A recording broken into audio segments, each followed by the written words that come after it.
अस्सलाम वालेकुम। जी दोस्तों, आज का हमारा टॉपिक है फ्यूचर इंडेफिनिट, फ्यूचर कंटिन्यूस और फ्यूचर परफेक्ट टेंसेस को पैसिव वॉइस में तब्दील करना। तो सबसे पहले हम बात करेंगे फ्यूचर इंडेफिनिट टेंस की। किसकी जी? फ्यूचर इंडेफिनिट टेंस की। फ्यूचर इंडेफिनिट टेंस में क्या होता है? कोई भी काम, कोई भी एक्टिविटी, कोई भी एक्शन, कोई भी प्लान जो हम फ्यूचर में या आने वाले वक्त में मुकम्मल करते हैं वो फ्यूचर इंडेफिनिट में जाएगा। वो सेंटेंस किस में बनेगा? फ्यूचर इंडेफिनिट में। एक्टिव वॉइस जुमलों में हम इनमें विल और शेल के साथ वर्ब की फर्स्ट फॉर्म लगाते हैं। पहले सब्जेक्ट आता है, फिर हेल्पिंग वर्ब के तौर पर विल या शेल आता है। अब आपका सवाल होगा कि विल किसके साथ आता है और शेल किसके साथ आता है? आई हुई के साथ शेल आता है और बाकी तमाम के साथ विल आता है। तो देखें किस तरह से पहले सब्जेक्ट आया, फिर हेल्पिंग वर्ब आया विल या शेल, उसके बाद वर्ब की फर्स्ट फॉर्म आई और फिर आया ऑब्जेक्ट। ये तो हो गया इसका एक्टिव वॉइस स्ट्रक्चर।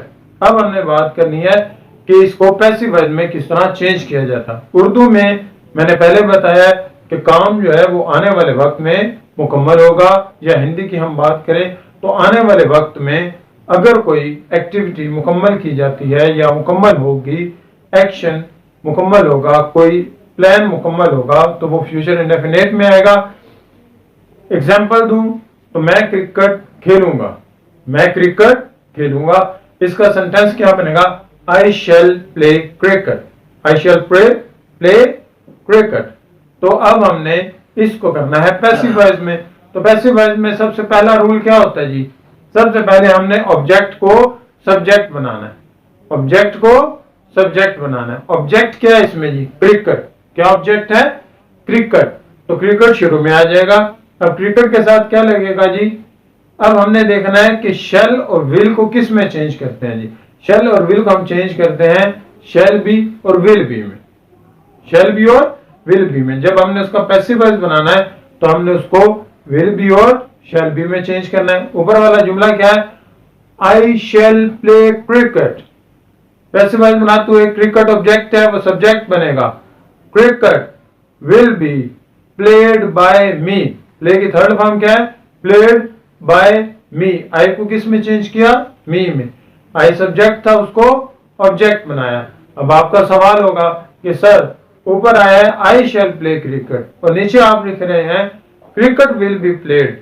तो मैंने बताया है कि आई हुई के साथ शैल आएगा और बाकी के साथ विल आएगा। तो क्रिकेट के साथ क्या आएगा? Will be. इसी तरह अगर इसका हमने नेगेटिव सेंटेंस बनाना है, कौन सा जी? Negative sentence. तो नेगेटिव सेंटेंस में हम हेल्पिंग वर्ब के बाद नॉट लगा देते हैं। ठीक है, she will not make tea, she will not make tea. तो इसमें ऑब्जेक्ट क्या है जी हमारा? टी। टी शुरू में आ जाएगा, इसके साथ क्या आएगा? Will not be.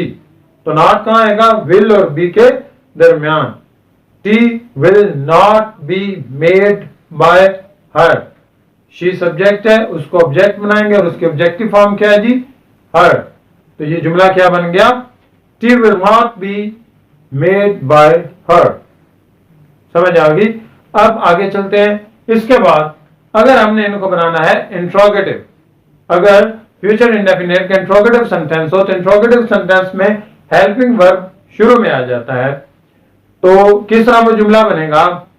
Will they write a book, will they write a book.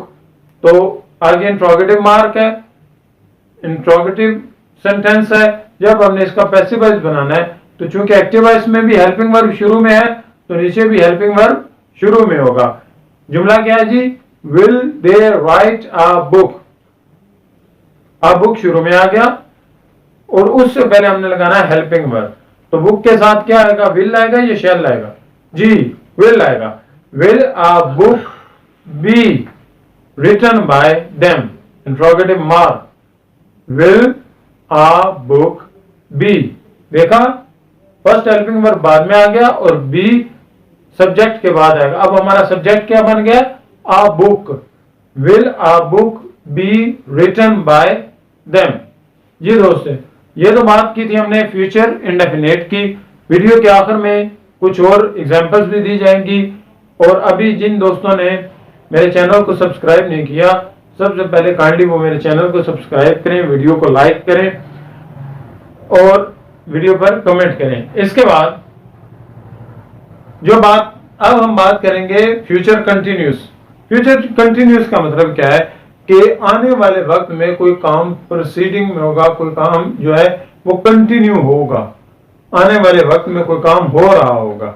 अच्छा, ज्यादातर चूंकि इसका पैसिव वॉइस बहुत कम इस्तेमाल होता है, बल्कि रेयर इस्तेमाल होता है, बल्कि ना होने के बराबर इस्तेमाल होता है, इसलिए अमूमन फ्यूचर कंटिन्यूस के पैसिव वॉइस को नहीं बनाया जाता। खास करके मेरे 8th क्लास और 9th क्लास के स्टूडेंट्स, चूंकि इसका इस्तेमाल बहुत कम होता है, तो कुछ तो कहते हैं कि इसका पैसिव वॉइस बन ही नहीं सकता, बनता ही नहीं है। लेकिन चूंकि इसका बन तो सकता है और हम अब बनाएंगे भी, लेकिन चूंकि इसका इस्तेमाल बहुत रेयर होता है, इसलिए हमने क्या करना है कि हमने देखना है कि इसका इस्तेमाल चूंकि रेयर होता है तो इसको बनाने की जरूरत नहीं पड़ती, लेकिन फिर भी हम बनाएंगे। तो फ्यूचर कंटिन्यूस में, चलो उसका एक्टिव वॉइस तो पहले समझते हैं कि फ्यूचर कंटिन्यूस में काम आने वाले वक्त में जारी होगा। असलम क्रिकेट खेल रहा होगा। अब ये जुमला किस तरह बनता है कि कंटिन्यूस जुमले में हम first form plus ING, verb की फर्स्ट फॉर्म प्लस आईएनजी इस्तेमाल करते हैं और साथ विल बी और शैल बी इस्तेमाल करते हैं। विल बी और शैल बी। असलम क्रिकेट खेल रहा होगा। Aslam will be playing cricket. Aslam will be playing cricket. अब अगर इसकी हम बात करें इसके पैसिव वॉइस की, तो मैंने पहले भी बताया है कि अमूमन इसके पैसिव वॉइस का इस्तेमाल रोजमर्रा जिंदगी में नहीं किया जाता, लेकिन पैसिव वॉइस तो इसका बन सकता है। तो विल शैल को हमने किस में चेंज किया? विल बी शैल बी में।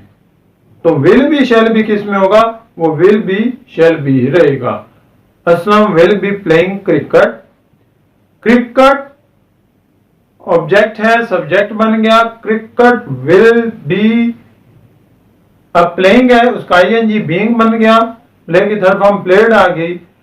Cricket will be being played by Aslam. जी दोस्तों, अब क्या करना हमने कि बी के साथ फिर बीइंग आएगा, क्योंकि आईएनजी को हमने किस में चेंज करना होता है? बीइंग में। और ये बी जो है ये हेल्पिंग वर्ब है, हेल्पिंग वर्ब के साथ है फ्यूचर कंटिन्यूस में। तो ये जुमला किस तरह बना? Cricket will be being played by Aslam. अब चूंकि ये अमूमन पेपर्स में भी बहुत कम आता है, तो हम फौरी चलते हैं अपने फ्यूचर परफेक्ट टेंस की तरफ। किसकी तरफ जी? Future perfect tense. कोई भी काम जो आने वाले वक्त में किया जा चुका होगा वो फ्यूचर परफेक्ट में आएगा। किस में आएगा जी? फ्यूचर परफेक्ट में। फ्यूचर परफेक्ट में हमने परफेक्ट टेंस में वैसे ही वर्ब की थर्ड फॉर्म इस्तेमाल होती है। जुमला है जी, लड़की चाय बना चुकी होगी। लड़की चाय बना चुकी होगी। तो अब हमने इसकी बनानी है इंग्लिश। ये है एक्टिव वॉइस जुमला। तो इसकी इंग्लिश कैसे बनेगी? इसकी इंग्लिश, लड़की चाय बना चुकी होगी। The girl will have made T.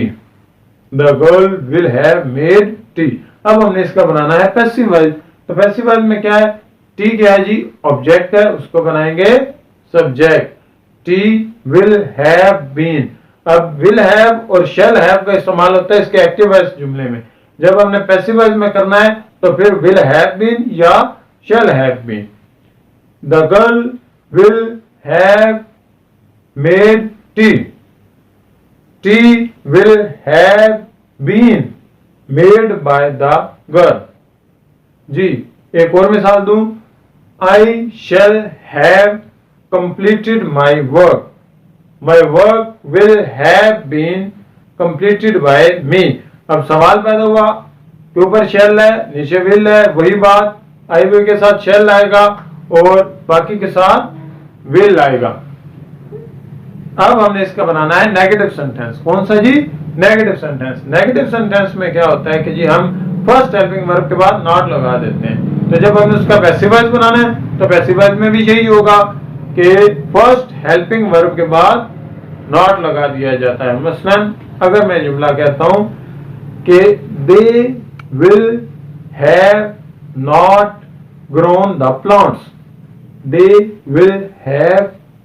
Will not have grown the plants, तो प्लांट्स शुरू में आ जाएगा। The plants will not have been grown by them। देखा किस तरह नॉट जो है वो फर्स्ट हेल्पिंग वर्ब के बाद आया है। दोबारा इस जुमले को बोलेंगे, they will not have grown the plants, the plants will not have been grown by them। अब अगर हमने इसका बनाना है इंट्रोगेटिव, क्या जी, इंट्रोगेटिव या सवालिया जुमला, तो उसमें जो हेल्पिंग वर्ब है फर्स्ट हेल्पिंग वर्ब वो सब्जेक्ट से पहले आ जाता है। तो will she have made T, will she have made T. अब टी ऑब्जेक्ट है वो शुरू में आ जाएगा, टी के साथ क्या आ जाएगा, क्योंकि इंट्रोगेटिव सेंटेंस है हेल्पिंग वर्ब इसमें भी पैसिव वॉइस में भी शुरू में आएगा। Will it have been made by her, तो ये हो गया जी इंट्रोगेटिव सेंटेंस। इसके बाद आखिर में मैं कुछ एग्जांपल्स दूंगा जिनके जरिए आपको मजीद समझ आ जाएगी। आई होप आप लोगों ने लर्न किया होगा। अगर आपको वीडियो अच्छी लगी तो काइंडली लाइक कीजिएगा, कमेंट कीजिएगा और शेयर कीजिएगा। Thank you very much. Examples for future indefinite tense. You will water the plants. The plants will be watered by you. I shall not grow some vegetables. Some vegetables will not be grown by me. Pakistan will make progress. Progress will be made by Pakistan. Will they take the exams? Will the exams be taken by them? I shall return your books. Your books will be returned by me. अब देखें किस तरह हमने object को subject बनाया है, उसके बाद विल शैल की जगह विल बी शैल भी लगाया है और वर्ब की थर्ड फॉर्म और बाय का इजाफा किया है और सब्जेक्ट को ऑब्जेक्ट बनाया है। Examples for future perfect tense. He will have opened the door. The door will have been opened by him. You will not have met him soon. He will not have been met by you soon. I shall have taken my breakfast. My breakfast will have been taken by me. Will he have solved the problems? Will the problem have been solved by him? She will have washed the clothes. The clothes will have been washed by her. ये examples थी जी future perfect की, जिसमें हमने will have की जगह will have shall have की जगह will have been और शैल हैव बीन का इस्तेमाल किया है और किस तरह हमने ऑब्जेक्ट को सब्जेक्ट बनाया है और वर्ब की थर्ड फॉर्म लगाई है। Thank you very much.